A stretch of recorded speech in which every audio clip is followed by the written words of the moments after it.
Hozir tasvirlab beradigan kinoyimni aniq Instagram Reels'larda ko'rgansiz. Eng kamida bir marta. Quentin Tarantino filmi shunchaki dahshat. Filmda Gitler ham qatnashgan. Yaxshilab o'tirib oling, men ta'riflashni boshladim. Bir stolda oddiy suhbat ketmoqda. Hamma jilmaygan, lekin ichkaridan bir yolg'onchi bor va birgina noto'g'ri so'z hammasini portlatib yuborishi mumkin. Bu kino aynan shunday. Sokin boshlanadi, lekin ichidan doimiy xavf bor. Bu kino urush haqida bo'lgani bilan faqat otishmadan iborat emas. Suhbat va dialoglar, haqiqiy jang ana shu yerda. Voqealar 2-jahon urushi paytida bo'ladi. Bu yerda bir nechta qahramonlar liniyasi bor. Maxsus tuzilgan askarlar guruhi. Ularning maqsadi oddiy g'alaba emas, balki qo'rquv yaratish. Yana bir qahramon u tashqaridan oddiy ko'rinadi, lekin ichida katta reja pishib yetilgan. U sabr bilan o'z vaqtini kutadi. Va eng qiziq tomoni, dushman tomonda ham juda aqlli, sovuqqon va xavfli odam bor. U oddiy yomon qahramon emas. U bilan har bir sahna shaxmat o'yini kabi. Bu hikoyalar asta-sekin bir nuqtaga yaqinlashadi. Har bir uchrashuv bu kichikina jang, har bir dialog yashirin duel. Film oxiriga kelganda esa hamma voqealar tezlashadi. Filmni o'zbek tiliga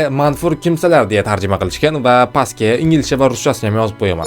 Bu kinoni o'zbekcha va sifatli formatda qayerdan ko'ramiz desanglar, Homeplay degan dastur bor. Bu yerda siz 5000 dan ortiq xorij filmlari, hind kinolari, multfilmlar, turk seriallari hamda dramalarni topishingiz mumkin. Manfur kimsalarni poyezdga yozib topsanglar bo'ladi. Aytgancha bodroq promokod bilan 3 kun bepul. Videomiz yoqqan bo'lsa, Quentin Tarantinoning qaysi kino sizga yoqadi? Izohlarda yozib qoldiring.